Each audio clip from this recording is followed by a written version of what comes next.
नमस्कार प्रिय मित्रों, मैं नरेंद्र चौरसिया आप लोगों के बीच में पुनः एक नई प्रश्नोत्तरी के साथ उपस्थित हुआ हूँ। जैसे कि हमें पता है, जून महीने में 12 तारीख से लेकर 22 तारीख के बीच में JARF की परीक्षाएं संभावित हैं। इन 8-9 दिनों में कभी भी किसी डेट पे हमारी एग्ज़ाम डेट लग सकती है। तो आइए हम इस प्रश्नोत्तरी में लगभग 50 क्वेश्चन ले आएंगे और आप लोग अपना आकलन स्वयं कर सकते हैं और देख सकते हैं कि इस 50 क्वेश्चन में से हमारे कितने क्वेश्चन सही हो रहे हैं। तो आइए चलते हैं, आज की प्रश्नोत्तरी का पहला प्रश्न देखते हैं। तो कृपया मित्रों, आप लोगों से विनम्र निवेदन है कि आप लोग हमारे चैनल को लाइक एवं सब्सक्राइब करें, बेल आइकन की बटन दबा लें ताकि जो है आप लोगों की हमारी कक्षाएं का नोटिफिकेशन मिलता रहे, आप लोग अपनी कक्षाएं निरंतर चालू रख सकें। तो आइए आज का हम पहला क्वेश्चन देखते हैं। पहला क्वेश्चन क्या है? तो पहला क्वेश्चन देखते हैं। सहमति नहीं यह समकालीन शब्द नहीं है। सहमति नहीं यह समकालीन शब्द नहीं है, इसे बालिगों के बीच चालू मत करो। ए पंक्तियां किस कविता से हैं? तो ऑप्शन ए है अकाल दर्शन, ऑप्शन बी है नक्सलवाड़ी, ऑप्शन सी है रोटी और सांसद, ऑप्शन डी है Mochiram. Is the right option B यानी नक्सलवाड़ी। तो अगले क्वेश्चन की तरफ हम चलते हैं। अगला क्वेश्चन देखते हैं हम। निम्नलिखित में से यह कथन इष्टाभिधेय वक्रोक्तृष्टा वचनम अलंकृति किसका है? Option A Bhama, option B Dandi, option C Udbhat, option D Vaman. Is the right option A Bhama. अगले क्वेश्चन की तरफ हम चलते हैं। अगला क्वेश्चन देखते हैं। प्रकाशन वर्ष के अनुसार जयशंकर प्रसाद की कहानियों का सही अनुक्रम है। Option A Indrajal, option 2 Akashdeep, option 3 Gram, option 4 Gudarsai. Is the right option A. Option A देखते हैं 3 4 2 1, ऑप्शन बी देखते हैं 1 2 3 4, ऑप्शन सी देखते हैं 2 3 4 1, ऑप्शन डी देखते हैं 4 2 1 3। द राइट ऑप्शन ए यानी ग्राम जो कहानी है 1911 ईस्वी में है। गुदड़ कहानी जो है, गुदड़ साई जो है 1926 ईस्वी में है। आकाशदीप 1928 ईस्वी में है। इंद्रजाल 1936 ईस्वी में है। तो आइए हम इसका देख भी लेते हैं, व्याख्या क्या है। ग्राम 1911 ईस्वी, गुदड़ साई 1926 ईस्वी, आकाशदीप 1928 ईस्वी, इंद्रजाल 1936 ईस्वी। प्रकाशन वर्ष के अनुसार जयशंकर प्रसाद की कहानियों का सही अनुक्रम है, मतलब ये सही है। प्रमुख चर्चित कहानियां हैं पत्थर की पुकार है, उस पार का योगी है, चंदा है, देवदासी है, ममता है, खंडहर की लिपि है, घीसू है, चूड़ीवाली है, बिसाती है, सालवती है, महुआ है, नूरी है, पुरस्कार है, गुंडा है, छोटा जादूगर है। जो सालवती है जयशंकर प्रसाद की अंतिम कहानी है। तो आइए आगे चलते हैं, अगले क्वेश्चन की ओर देखते हैं। अगला क्वेश्चन देखते हैं। इधर वह कविता इधर वह कविता मेरा पिंड नहीं छोड़ रही थी। इधर वह कविता मेरा पिंड नहीं छोड़ रही थी। अगर वह कविता भाववेशपूर्ण होती तो एक बार उसकी आत्मवेशात्मक अभिव्यक्ति हो जाने पर मेरी छुट्टी हो जाती। यह उद्धरण निम्नलिखित में से किससे लिया गया है? ऑप्शन ए डबरे पर सूरज का बिंब, ऑप्शन बी तीसरा क्षण, ऑप्शन सी हंसिए पर कुछ नोट्स, ऑप्शन डी एक लंबी कविता का अंत। Is the right option D यानी एक लंबी कविता का अंत। तो इसका आंसर 58 का डी हो गया। आगे चलते हैं अगले क्वेश्चन की तरफ। अगला क्वेश्चन देखते हैं हम अपना। अगला क्वेश्चन देखते हैं। पार्वती, सुखदेई, दौलतराम और छोटे निम्नलिखित में से किस कथा कृत के पात्र हैं? ऑप्शन ए रानी केतकी की कहानी, ऑप्शन बी वामा शिक्षक, ऑप्शन सी भाग्यवती, ऑप्शन डी देवरानी जेठानी की कहानी। इज राइट ऑप्शन डी, यानी देवरानी जेठानी की कहानी। यह किसकी है? पंडित गौरी दत्त की है, 1870 ईस्वी में। तो आगे क्वेश्चन, अगले क्वेश्चन की तरफ चलते हैं। अगला क्वेश्चन देखते हैं।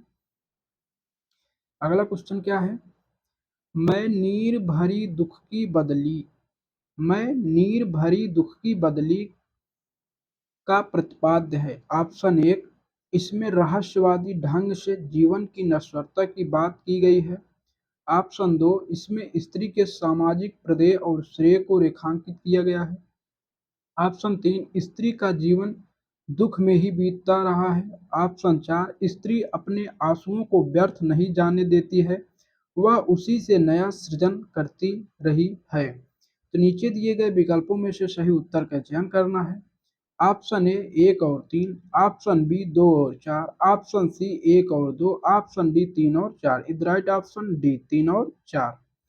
तो अगले क्वेश्चन की तरफ चलते हैं। अगला क्वेश्चन देखते हैं।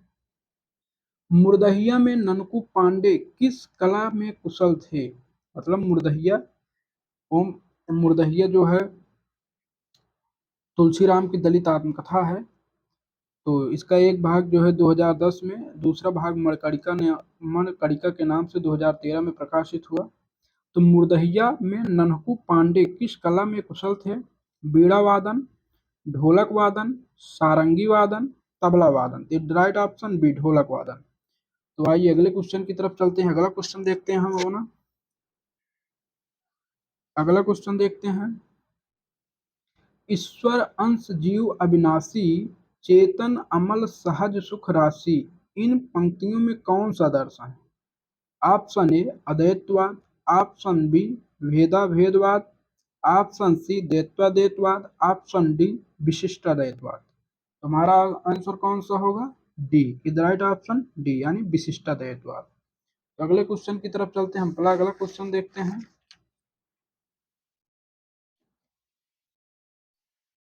अगला क्वेश्चन देखते हैं। अगला क्वेश्चन देखते हैं हम अपना। प्रकाशन वर्ष के अनुसार श्री लाल शुक्ल के उपन्यासों का सही अनुक्रम है। ऑप्शन ए विश्रामपुर का संत, ऑप्शन दो मकान, ऑप्शन सी सूनी घाटी का सूरज, ऑप्शन डी पहला पड़ाव।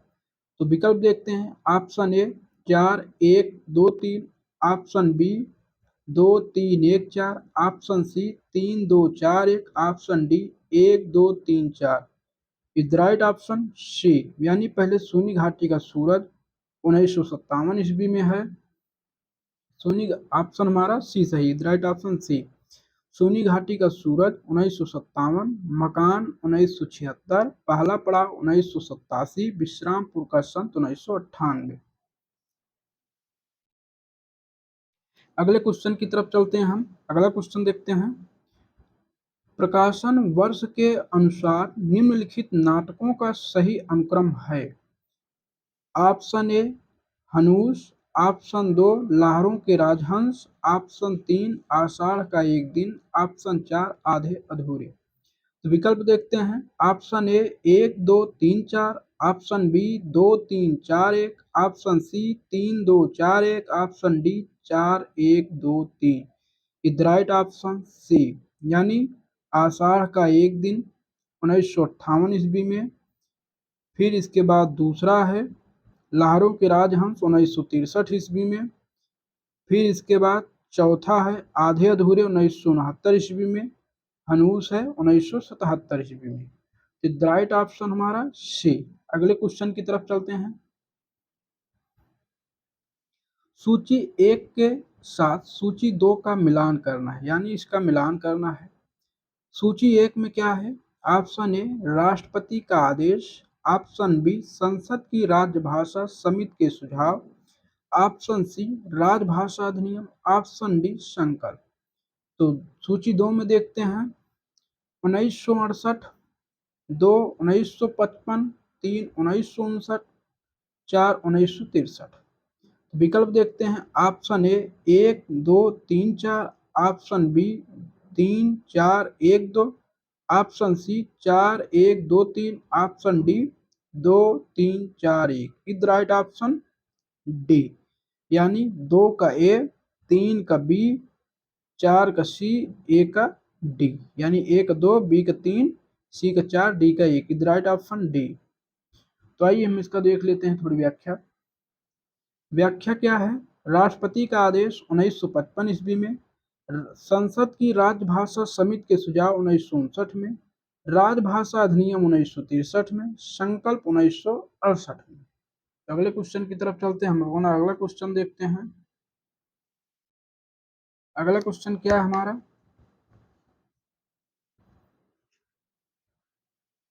अगला क्वेश्चन क्या है हमारा? भारत दुर्दशा के बारे में, भारत दुर्दशा के बारे में कौन से विचार सही हैं? ऑप्शन एक, इसका आरंभ महारानी विक्टोरिया की स्थिति से हुआ है। ऑप्शन दो, यह हिंदी का पहला राजनीतिक नाटक है। ऑप्शन तीन, यह विचार प्रधान नाटक है। ऑप्शन डी, इसमें अंग्रेजी राज में भारत के विकास की बात कही गई है। तो ऑप्शन देखते हैं। ऑप्शन एक 2 और 3, ऑप्शन दो 1 और 2, ऑप्शन दो, ऑप्शन सी 2 और 4, ऑप्शन डी 3 और 4। इज राइट ऑप्शन ए, यानी 2 और 3। 2 में क्या है? यह हिंदी का पहला राजनीतिक नाटक है, यह विचार प्रधान नाटक है। इज राइट ऑप्शन ए, 1 और 2। अगले क्वेश्चन की तरफ हम चलते हैं। अगला क्वेश्चन देखते हैं। अगला क्वेश्चन की तरफ हम चलते हैं। अगला क्वेश्चन देखते हैं। सूची 1 के साथ सूची 2 का मिलान कीजिए। तो सूची 1 और सूची 2। सूची 1 में क्या है? तीर का प्रिय आज पिंजर खोल दो, ए है। बी है, बीती विभावरी जागरी, यानी सूची 2 में जागरण गीत है, 1 में जागरण गीत है, 2 में स्त्री गीत। इसके आगे देखते हैं। आगे क्या है? ये जो जमुना के से कछार, पंद फटे बिवाई के उधार। डी, इस धारा सा ही जग का क्रम, शाश्वत इस जीवन का संगम। 3 में है, सूची 2 के तीसरे में है दार्शनिकता, 4 में है सामाजिक विसंगति। तो हम इसका ऑप्शन देखते हैं। ऑप्शन ए है 1 2 3 4, ऑप्शन बी है 4 3 2 1, ऑप्शन सी है 3 1 4 2, ऑप्शन डी है 2 1 4 3। The right option D. आइए हम व्याख्या देखते हैं। इसकी व्याख्या देख लेते हैं। पंक्तियां हैं। तीर का प्रिय आज पिंजर खोल दो, हो उठी है चंच छूकर, यानी स्त्री जागृत से है। बीती विभावरी जागरी, अंबर पनघट में डूबो रही, तारा घट उषा नागरी। इज राइट ऑप्शन इसका है जागरण गीत है। ए जो जमुना से के ए जो जमुना के से कछार, पद फटे बिवाई के उधार, सामाजिक विसंगति है। इस धारा सा ही जग का क्रम, शाश्वत इस जीवन का संगम, दार्शनिकता है। द राइट ऑप्शन हमारा डी है। अगले क्वेश्चन की तरफ चलते हैं। हम अगला क्वेश्चन देखते हैं। ध्रुव स्वामिनी के प्रतिपाद्य हैं, यानी ध्रुव स्वामिनी के प्रतिपाद्य हैं। ऑप्शन एक, स्त्री पुरुषार्थ का ढोंग न करें, स्त्री पुरुषार्थ का ढोंग न करें, विश्व भर में सब काम सबके लिए नहीं है। ऑप्शन दो, प्रेम में अपना सर्वस्व निछावर करने वाली स्त्रियां कभी असहाय नहीं होती हैं। ऑप्शन तीन, स्त्री उपहार में देने की वस्तु नहीं है, पुरुष उसे अपनी पशु संपत्ति समझकर अत्याचार न करें। ऑप्शन चार, स्त्री को अपने चुनाव और निर्णय की स्वतंत्रता है।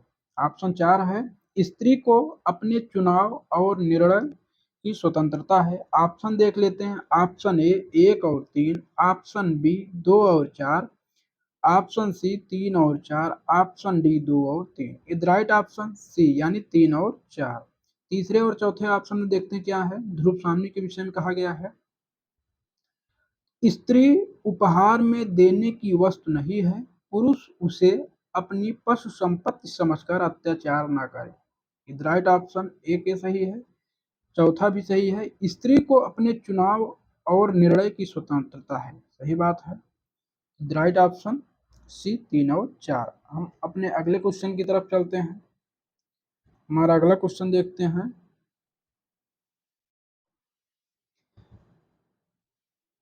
निम्नलिखित में से कौन सी भाषा सामी भाषाओं में शामिल नहीं है, यानी सामी भाषा। Option A Arabi Ibrani, option B Arabi, option C Habshi, option D Farsi. Is right option C Farsi. Farsi जो है शामिल नहीं है, फारसी भारोपी भाषा में शामिल है। तो अगले क्वेश्चन की तरफ हम चलते हैं। हम अपना अगला क्वेश्चन देखते हैं। निम्नलिखित में से किस विचार से गांधीवादी दर्शन सहमत नहीं है। निम्नलिखित में से किस विचार से गांधीवादी दर्शन यानी गांधीवादी दर्शन सहमत नहीं है। आइए ऑप्शन देखते हैं।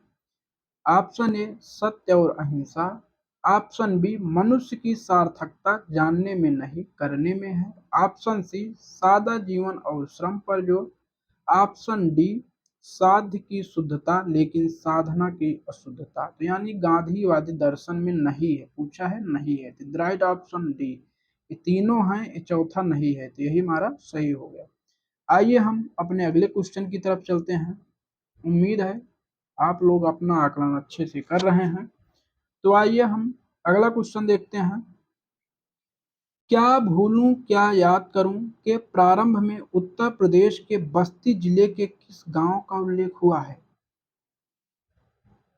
क्या भूलूं क्या याद करूं हरिवंश राय बच्चन की आत्मकथा है के प्रारंभ में उत्तर प्रदेश के बस्ती जिले के किस गांव का उल्लेख हुआ है, यानी गांव पूछ रहा है। Option A Lalitpur, option B Lohitpur, option C Amodha, option D Jamhora. Right option C यानी अमोढ़ा। तो हम अपने अगले क्वेश्चन की तरफ चलते हैं। हमारा अगला क्वेश्चन क्या है। अगला क्वेश्चन जो है हमारा ए कथन और कारण है। तो नीचे दो कथन दिए गए हैं, एक अभिकथन ए के रूप में लिखित है तो दूसरा उसके कारण आर के रूप में। अभिकथन क्या है। जाक देरिदा का मानना है कि पाठ का अर्थ पाठक तय करता है। जाक देरिदा का मानना है कि पाठ का अर्थ पाठक तय करता है। कारण देख लेते हैं। कारण क्या है। कारण देखते हैं। क्योंकि पाठकों के मन की भिन्नता के कारण पाठ बहुलार्थी होते हैं। उपरोक्त कथन के आलोक में नीचे दिए गए विकल्पों में से सही उत्तर का चयन करना है। ऑप्शन ए और आर दोनों सत्य हैं, ऑप्शन बी ए और आर दोनों असत्य हैं लेकिन आर ए की सही व्याख्या नहीं है, ऑप्शन सी ए सत्य है लेकिन आर असत्य है, ऑप्शन डी ए असत्य है लेकिन आर सत्य है। Is right option C A sorry is right option A और आर दोनों सत्य हैं और आर ए की सही व्याख्या करता है। तो आइए हम इसकी व्याख्या देख लेते हैं। जाक देरिदा का मानना है कि पाठ का अर्थ पाठक तय करता है क्योंकि पाठकों के मन की भिन्नता के कारण पाठक यानी पाठ बहुअर्थी होते हैं। यानी पाठक जो हैं वो बहुअर्थी यानी अलग अलग तरीके से अर्थ निकालते हैं। हम कोई दूसरा अर्थ लगाते हैं, आप कोई दूसरा अर्थ लगाते हैं। यहाँ अभिकथन ए के संबंध में कारण आर सही है। तो आइए, जाक देरिदा विखंडनवाद के प्रवर्तक माने जाते हैं। जाक देरिदा का जन्म 1930 ईस्वी में अल्जीरिया में हुआ था। इनके गुरु फूको अल्थुरस थे। ऑफ ग्रामेटोलॉजी और राइट एंड डिफेंस 1978 इनके प्रमुख ग्रंथ हैं। पाल द मान विखंडनवाद के प्रबल समर्थक माने जाते हैं। एक दूसरे विद्वान है पाल द मान और विखंडनवाद के प्रबल समर्थक माने जाते हैं। तो आइए हम अगले क्वेश्चन की तरफ चलते हैं। तो अगला क्वेश्चन देखते हैं हम। जहां न धर्म, अगला क्वेश्चन क्या है हमारा।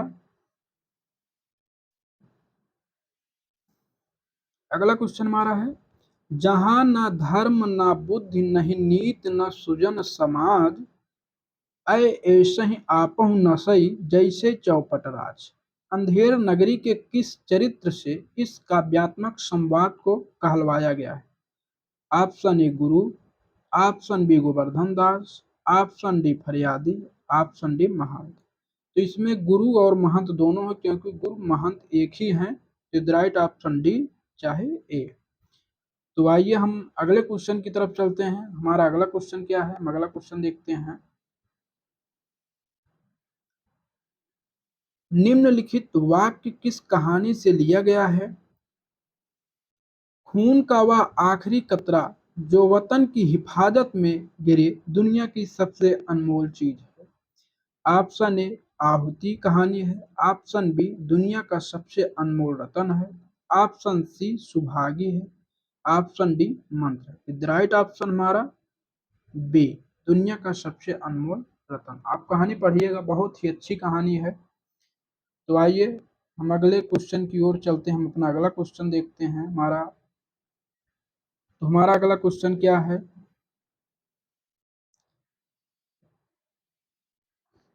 हमारा अगला क्वेश्चन है, अंधा युग के संबंध में कौन से विचार सही हैं? अंधा युग नाटक धर्मवीर भारती का है, 1955 ईस्वी में है। यह हमारे सिलेबस में लगा हुआ है, आप पढ़िएगा तो बहुत अच्छा ही नाटक है। तो ऑप्शन यह है, यह महाभारत के 18वें दिन यह महाभारत के 18वें दिन की कथा पर आधारित है। ऑप्शन दो क्या है, आधुनिक भावबोध को रूपायित करने वाले नाटकों में अंधा युग विशेष रूप से उल्लेखनीय है। ऑप्शन तीन, इसमें बहिर्द्वंद और अंतर्द्वंद दोनों की विकराल रूप में मौजूद हैं।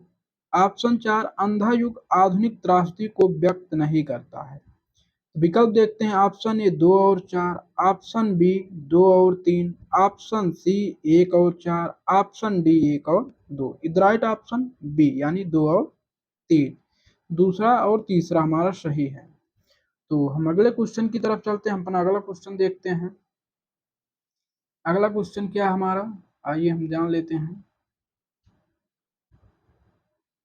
निम्नलिखित में से अभिज्ञान का संबंध किससे है? यानी अभिज्ञान का संबंध पूछ रहा है। ऑप्शन ए कथानक, ऑप्शन बी चरित्र, ऑप्शन सी अभिनय, ऑप्शन डी गीत। राइट ऑप्शन ए यानी अभिज्ञान का संबंध कथानक से है। तो आइए हम इसकी व्याख्या देख लेते हैं, जिससे आप लोगों को कोई परेशानी ना हो।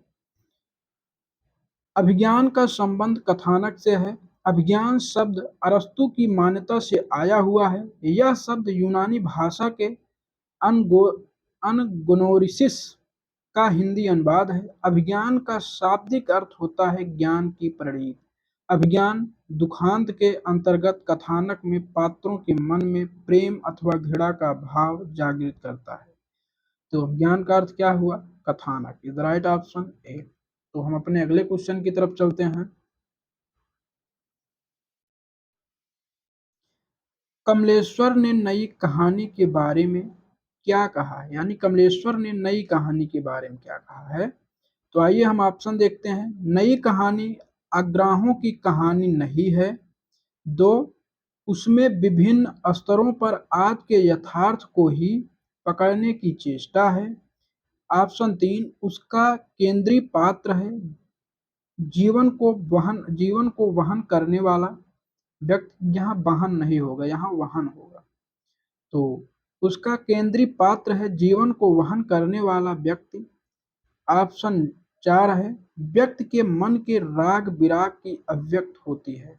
तो ऑप्शन देखते हैं। विकल्प जो हमारा है, ऑप्शन ए तीन और चार, ऑप्शन बी दो और तीन, ऑप्शन सी एक और तीन, ऑप्शन डी दो और चार। तो राइट ऑप्शन हमारा सी यानी एक और तीन। तो हम अगले क्वेश्चन की तरफ चलते हैं। अगले क्वेश्चन की तरफ हम चलते हैं। जन्म वर्ष के अनुसार निम्नलिखित रचनाओं का सही क्रम है। रचनाओं का सही क्रम है, यहाँ पर रचनाओं नहीं है, रचनाकारों का सही क्रम होता तब सही था। तो आइए देखते हैं।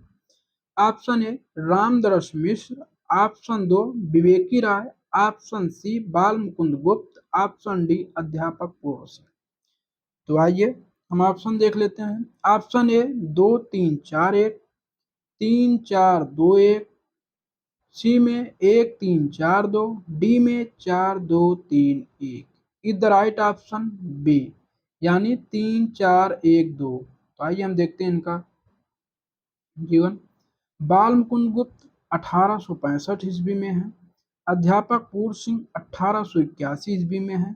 रामदरस मिश्र 1924 ईस्वी में है, यानी अभी जीवित हैं। विवेकी राय 2024 में है। तो आइए हम अगले क्वेश्चन की तरफ चलते हैं। अपना अगला क्वेश्चन देखते हैं। निम्नलिखित में से किस काव्य धारा में सहज भोग मार्ग से जीव को महासुख की ओर उन्मुक्त किया गया है? ऑप्शन ए सिद्ध साहित्य, ऑप्शन बी जैन साहित्य, ऑप्शन डी नाथ साहित्य, ऑप्शन सी नाथ साहित्य, ऑप्शन डी लौकिक साहित्य। इज द राइट ऑप्शन ए, यानी सिद्ध साहित्य। तो आइए हम अगले क्वेश्चन की तरफ अपने चलते हैं। अगला क्वेश्चन क्या हमारा, निम्नलिखित में से पुस्तक और लेखन का सही मेल है? निम्नलिखित में से पुस्तक और लेखन का सही मेल है। केशव की काव्य कला, सत्येंद्र गुप्त की, मतलब सही मेल है।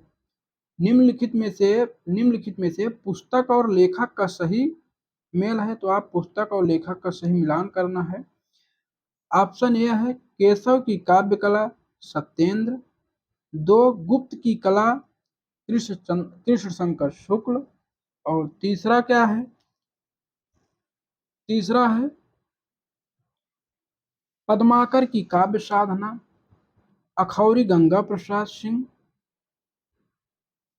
चौथा है प्रसाद की काव्य साधना रामनाथ लाल सुमन। तो इसमें मिलान सही उत्तर का चयन करना है। ऑप्शन ए 1 और 2, ऑप्शन बी 2 और 3, ऑप्शन सी 3 और 4, ऑप्शन डी 2 और 4। Is the right option C, यानी तीसरा और चौथा हमारा सही मिलान है। यानी पद्माकर की काव्य साधना गंगा प्रसाद अखौरी की है, प्रसाद की काव्य साधना रामनाथ लाल सुमन की है। तो आइए हम अपने अगले क्वेश्चन की तरफ चलते हैं। हम अपना अगला क्वेश्चन देखते हैं। जगदीश चंद्र कृत उपन्यास धरती धन न अपना की अंतर्वस्तु निम्नलिखित में से किस विषय पर आधारित है? ऑप्शन ए पंजाब की ग्रामीण पृष्ठभूमि में दलित जीवन की कथा पर, बी देश विभाजन के बाद पंजाबी शरणार्थियों की समस्या पर, सी वायलिन और बंदूक संगीत और युद्ध का द्वंद्व, डी युद्ध और प्रेम। द राइट ऑप्शन ए, यानी पंजाब की ग्रामीण पृष्ठभूमि में दलित जीवन की कथा पर। द राइट ऑप्शन ए। तो आइए हम अगले क्वेश्चन की तरफ चलते हैं। हम अगला क्वेश्चन देखते हैं। तो इसमें भी मिलान करना है। तो एक और कहानी है, ईश्वर नाम है पात्रों के। तो आइए हम सूची 1 और सूची 2 में हम पहली सूची देखते हैं। ऑप्शन ए लहना Singh, option B Pir Bakhsh, option C Latika, option D Shamnath. इसमें देखते हैं सूची 2 में चीप की दावत, परिंदे, पर्दा, उसने कहा था। तो लहना सिंह उसने कहा था, एक अचार, पीर बख्श पर्दा कहानी का पात्र है यशपाल, लतिका लतिका जो है परिंदे कहानी की पात्र है निर्मल वर्मा, शामनाथ चीप की दावत कहानी का पात्र है। तो ऑप्शन देखते हैं। Option A 1 2 3 4, option B 2 3 4 1, option C 3 4 1 2, option D 4 3 2 1। Is right option D, यानी नीचे देखते हैं। इज राइट ऑप्शन डी है। लाहना सिंह उसने कहा था चंद्र शर्मा गुलेरी कहानीकार हैं, पीर बख्श पर्दा यशपाल हैं, लतिका परिंदे निर्मल वर्मा हैं, शामनाथ चीप की दावत भीष्म साहनी हैं। कौन है? भीष्म साहनी। तो आइए हम अपने अगले क्वेश्चन की तरफ चलते हैं। हमारा अगला क्वेश्चन क्या है, बकरी नाटक से संबंधित सही तथ्य कौन से हैं? बकरी नाटक से संबंधित सही तथ्य कौन से हैं? ऑप्शन ए यह स्वतंत्रोत्तर हिंदी व्यंग्य नाटकों में सर्वाधिक महत्वपूर्ण है। ऑप्शन 2 इसका कथ्य बिखरा हुआ नहीं है। ऑप्शन 3 इसके गीत साधारण कोट के हैं। ऑप्शन 4, इसमें नौटंकी शैली का प्रयोग किया गया है। तो आइए इसमें से कौन से तथ्य सही हैं, इसमें हम बात करते हैं। विकल्प देखते हैं। विकल्प क्या है? नीचे दिए गए विकल्पों में से सही उत्तर का चयन कीजिए। ऑप्शन ए 1 और 3, ऑप्शन बी 2 और 3, ऑप्शन सी 3 और 4, ऑप्शन डी 1 और 4। यानी इज द राइट ऑप्शन हमारा डी हुआ। तो डी 1 और 4 है। 1 और 4 हम देख लेते हैं क्या क्या है। 1 और 4 क्या क्या हम देख लेते हैं। बकरी नाटक से संबंधित तथ्य सही कौन से हैं? यह स्वतंत्रोत्तर हिंदी व्यंग्य नाटकों में सर्वाधिक महत्वपूर्ण है, ये सही है। इसमें नौटंकी शैली का प्रयोग किया गया है, 4 सही, यानी 1 और 4 is the right option D. तो आइए हम अपने अगले क्वेश्चन की तरफ चलते हैं। हमारा आज का अगला क्वेश्चन क्या है? अगला क्वेश्चन हम देखते हैं। अंधा युग अंधा युग युत्सु की चिंता क्या है? ऑप्शन ए अन्याय का प्रतिकार, ऑप्शन बी पांडव पक्ष में चले जाने को लेकर पश्चाताप, ऑप्शन सी मानव भविष्य की रक्षा, ऑप्शन सी शाप मुक्त। तो युत्सु की चिंता क्या है? तो ऑप्शन सी मानव भविष्य की रक्षा इज राइट ऑप्शन सी। आइए हम अपने अगले क्वेश्चन की तरफ चलते हैं। घनानंद की कविता में निम्नलिखित में से कौन सी विशेषता नहीं पाई जाती? घनानंद की कविता में निम्नलिखित में से कौन सी विशेषता नहीं पाई जाती? ऑप्शन ए भाषा की लाक्षणिकता, ऑप्शन बी भाषा की व्यंजकता, ऑप्शन सी उक्ति वैचित्र, ऑप्शन डी संध्या भाषा। द राइट ऑप्शन डी संध्या भाषा। तो सिद्धों की भाषा है संध्या भाषा, आजकालीन है। The right option D. तो आइए हम अपने अगले क्वेश्चन की तरफ चलते हैं। हमारा अगला क्वेश्चन देखते हैं। तो नीचे दो कथन दिए गए हैं। एक अभिकथन ए के रूप में लिखित है तो दूसरा उसके कारण आर के रूप में। तो अभिकथन देखते हैं। कविता मनुष्य के हृदय को शुद्ध करती है। मनुष्य के हृदय की प्रकृत अवस्था कविता से संभव है। तो आइए हम विकल्प देखते हैं। यानी कह रहा है कि कविता मनुष्य के हृदय को शुद्ध करती है, बात तो सही है। आर देखते हैं। मनुष्य के हृदय की प्रकृत अवस्था कविता से संभव है, ये भी सही है। यानी 1 और 2 दोनों सही हैं और एक दोनों की व्याख्या करते हैं। आइए ऑप्शन देखते हैं हम। ऑप्शन क्या हमारा? ऑप्शन ए है एक और ए और आर दोनों सही हैं और आर ए की सही व्याख्या करता है। द राइट ऑप्शन ए। तो आइए हम अगले क्वेश्चन की तरफ चलते हैं। अगला क्वेश्चन क्या हमारा? अरे यायावार रहेगा याद में निम्नलिखित अरे यायावार रहेगा याद में सम्मिलित हैं। ऑप्शन ए माजुली, ऑप्शन 2 धरती का धनी, ऑप्शन 3 20वीं सदी का बाण भट्ट, ऑप्शन 4 बहता पानी निर्मला। तो नीचे दिए गए विकल्पों में हम देखते हैं। ऑप्शन ए 1 और 2, ऑप्शन बी 2 और 3, ऑप्शन सी 3 और 4, ऑप्शन डी 1 और 4। इधर राइट ऑप्शन डी 1 और 4। तो आइए हम अगले क्वेश्चन की तरफ चलते हैं। हमारा अगला क्वेश्चन क्या है? निम्नलिखित काव्य ग्रंथों का सही अनुक्रम है। तो सही अनुक्रम लिखना है। Option A Udita, option B चांद का मुख टेढ़ा है, ऑप्शन सी चिंता, ऑप्शन डी संसद से सड़क तक।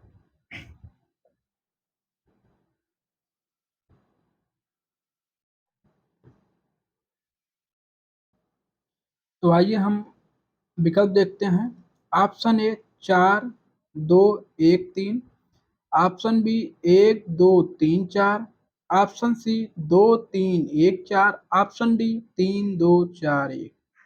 The right option D. यानी पहले चिंता 1924 ईस्वी है, अज्ञेय का है। चिंता 1942 होना चाहिए, यहाँ पे 1924 दिया हुआ है। चांद का मुख टेढ़ा गजानन माधव मुक्तिबोध 1964 है। संसद से सड़क तक धूमिल का है 1972 है। और उदिता शमशेर बहादुर सिंह का है, 1980 में है। इज राइट ऑप्शन हमारा डी। तो आइए हम अगले क्वेश्चन की तरफ चलते हैं। अगला प्रश्न हम देखते हैं, निम्नलिखित में से कौन ईदगाह कहानी के पात्र नहीं है, यानी ईदगाह कहानी का पात्र कौन नहीं है। Option A Jumman Shaikh, option 2 Mahmood, option 3 Bhajan Singh, option 4 Mohsin. Jumman Shaikh भी नहीं है, भजन सिंह भी नहीं है, इसमें महमूद है और मोहसिन है। तो नीचे दिए गए विकल्पों में से सही उत्तर का चयन कीजिए। ऑप्शन ए 1 और 2, ऑप्शन बी 1 और 3, ऑप्शन सी 2 और 4, ऑप्शन डी 3 और 4। द राइट ऑप्शन बी होगा, सी होगा हमारा 2 और 4। तो आइए हम अगले क्वेश्चन की तरफ चलते हैं। क्या पूछा इसमें, सॉरी इसमें पूछा है नहीं है, यानी ईदगाह कहानी के पात्र नहीं है, सॉरी। तो नहीं है में जुम्मन शेख और भजन सिंह नहीं है, तो राइट ऑप्शन हमारा बी, यानी 1 और 3। सॉरी गलती हो गई। तो आइए अगले क्वेश्चन की तरफ चलते हैं। अगला क्वेश्चन देखते हैं, नागमती वियोग खंड में संबंधित सही तथ्य हैं। ऑप्शन 1 यह बारहमासा शैली में लिखा गया है, ऑप्शन 2 बारहमासा की शुरुआत जायसी ने की, ऑप्शन 3 जायसी ने जेठ आषाढ़ी नामक 13वें महीने का उल्लेख किया है, ऑप्शन 4 नागमती के आंसुओं से सारी सृष्टि भीगी हुई जान पड़ती है। तो ऑप्शन देखते हैं, ऑप्शन ए 1 और 2, ऑप्शन बी 1 और 3, ऑप्शन सी 1 और 4, ऑप्शन डी 2 और 3। इज राइट ऑप्शन सी, यानी 1 और 4। यह बारहमासी शैली में लिखा गया है। नागमती के आंसुओं से सारी सृष्टि भीगी हुई जान पड़ती है। इज राइट ऑप्शन सी 1 और 4। आइए हम गद्य देखते हैं, पैसेज। तो पैसेज देखते हैं,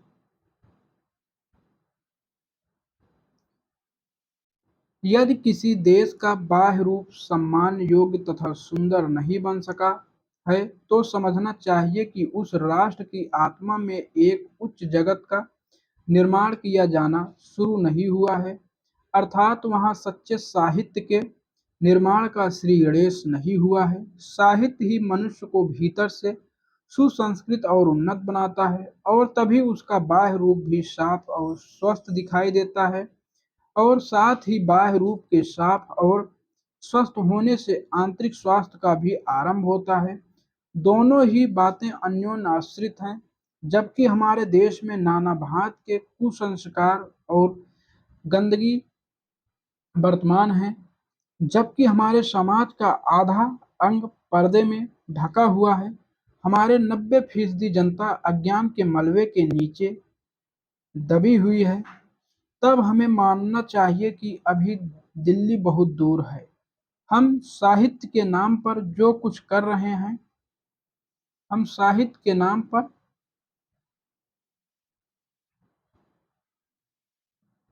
हम साहित्य के नाम पर जो कुछ कर रहे हैं और जो कुछ दे रहे हैं, उसमें कहीं बड़ी भारी कमी रह गई है।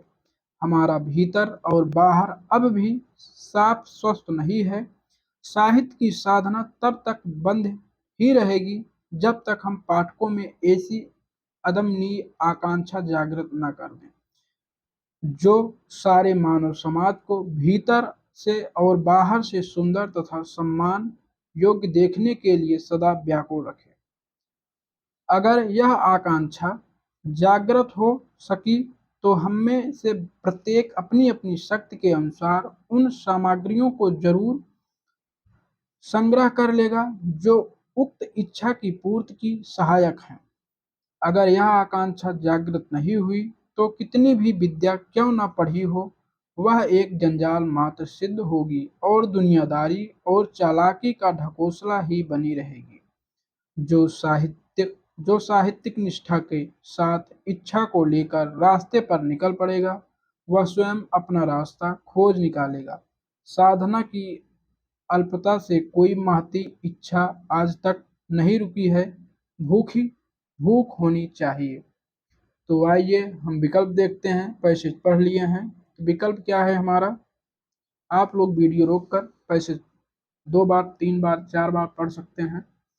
तो आइए प्रश्न देखते हैं। हमारा वर्तमान साहित्य ऑप्शन ए व्यक्ति, समाज और देश की आवश्यकताओं के अनुरूप है। बी सर्वतोभवेन पूर्ण है। सी अज्ञानता और कुसंस्कार दूर करने में सहायक है। डी सामाजिक दायित्वों को पूर्ण करने में पूरी तरह सक्षम है। इधराइट आप सक्षम नहीं है। इधराइट ऑप्शन डी। तो हम अगले क्वेश्चन की तरफ चलते हैं। किसी देश और उसके नागरिकों का चरित्र निर्माण तभी संभव है जब ऑप्शन ए उस देश के लोग सच्चरित्र हों। बी उस देश में ससाहित्य हो। सी उस देश के लोग ज्ञानी हों। डी उस देश में चरित्र निर्माण के प्रभुत साधन मौजूद हों। इधर ऑप्शन बी उस देश में ससाहित्य हो। हम अगले क्वेश्चन की तरफ चलते हैं। हम अपना अगला क्वेश्चन देखते हैं। आदम आकांक्षा के बिना ऑप्शन ए जीवन संभव नहीं है। ऑप्शन बी विद्या व्यर्थ है और साहित्यिक निष्ठा के साथ रास्ते की खोज संभव नहीं है। ऑप्शन सी रास्ते की तलाश संभव है भले ही साधन सीमित हों। ऑप्शन डी दुनिया के जंजाल से मुक्ति संभव है। ऑप्शन बी विद्या व्यर्थ है और साहित्य निष्ठा के साथ रास्ते की खोज संभव नहीं है। आकांक्षा, आदम आकांक्षा के बिना। तो right option C B passage के अनुसार। तो हम अगले क्वेश्चन की तरफ चलते हैं। इस अनुच्छेद में वर्णित अन्योन्य आश्रित बातों का मूल है। ऑप्शन ए साहित्य के द्वारा मनुष्य को अंतर्वाह सुसंस्कृत और उन्नत बनाना। ऑप्शन बी साहित्य के द्वारा मनुष्य के आंतरिक गुणों का विकास संभव नहीं है। ऑप्शन सी मनुष्य के अंतर्वाह संस्कार और स्वास्थ्य के लिए साहित्येतर साधना आवश्यक है। ऑप्शन डी मनुष्य के बाह्य रूप में सुंदर और स्वास्थ्य बनाना। तो विकल्प हम देखते हैं इसका कौन सा सही है। ऑप्शन ए हमारा सही है। अन्योन्य आश्रित बातों का मूल है साहित्य के द्वारा मनुष्य को अंतर्वाह सुसंस्कृत और उन्नत बनाना, क्योंकि हमारे देश में नाना भांति के कुसंस्कार और गंदगी वर्तमान है, जबकि हमारे समाज का आधा अंग पर्दे से ढका हुआ है। 95 देखते हैं अगला क्वेश्चन हमारा। साहित्य साधना की अनिवार्यता का कारण है। ऑप्शन ए देश के निवासियों में अच्छी शिक्षा और संस्कार के प्रति अदम्य इच्छा और अध्यवसाय का अभाव। बी देश में पहले कुछ मनुष्यों को संस्कार देकर अपने कर्तव्यों की इच्छा समझ लेना। सी समाज में व्याप्त पर्दा प्रथा। डी सभी नागरिकों को अच्छी शिक्षा। इज राइट ऑप्शन ए देश के निवासियों में अच्छी शिक्षा और संस्कार के प्रति अदम्य इच्छा और अध्यवसाय का अभाव। इज राइट ऑप्शन इसका ए है। हम अगले क्वेश्चन अगला गद्य देखते हैं।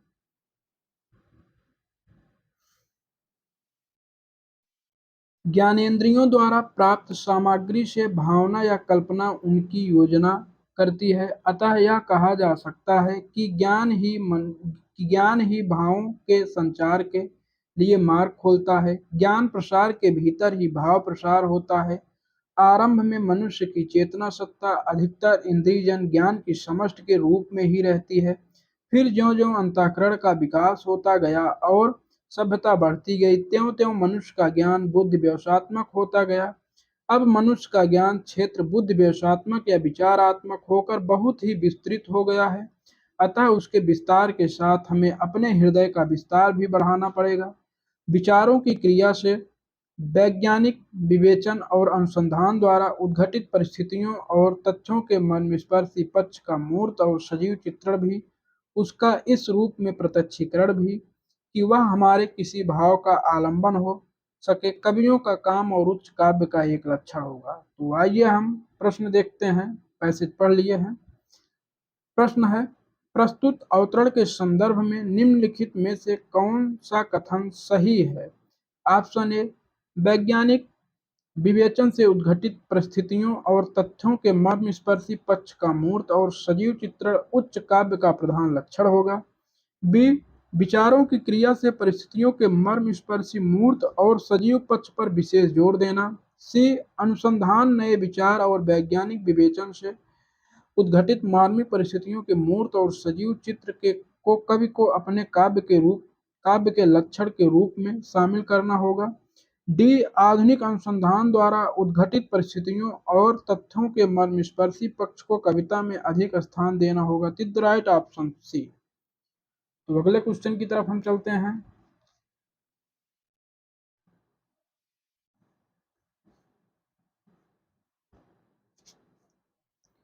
प्रस्तुत अवतरण के संदर्भ में निम्नलिखित में कौन प्रस्तुत अवतरण के संदर्भ में निम्नलिखित में से कौन सा कथन सही नहीं है पूछा है। ऑप्शन ए, भावना या कल्पना ज्ञानेंद्रियों से प्राप्त सामग्री को संयोजित करती हैं। ऑप्शन बी, भाव व्यापार से ज्ञान व्यापार संचालित होगा। सी, नए विचारों वैज्ञानिक विवेचनों के परिप्रेक्ष्य से कवि को अपनी सर्जना शक्ति को समृद्ध करना आवश्यक है। डी, भाव का प्रसार ज्ञान के प्रसार के भीतर। इज राइट ऑप्शन बी, भाव व्यापार से ज्ञान व्यापार संचालित होगा। Is right option B.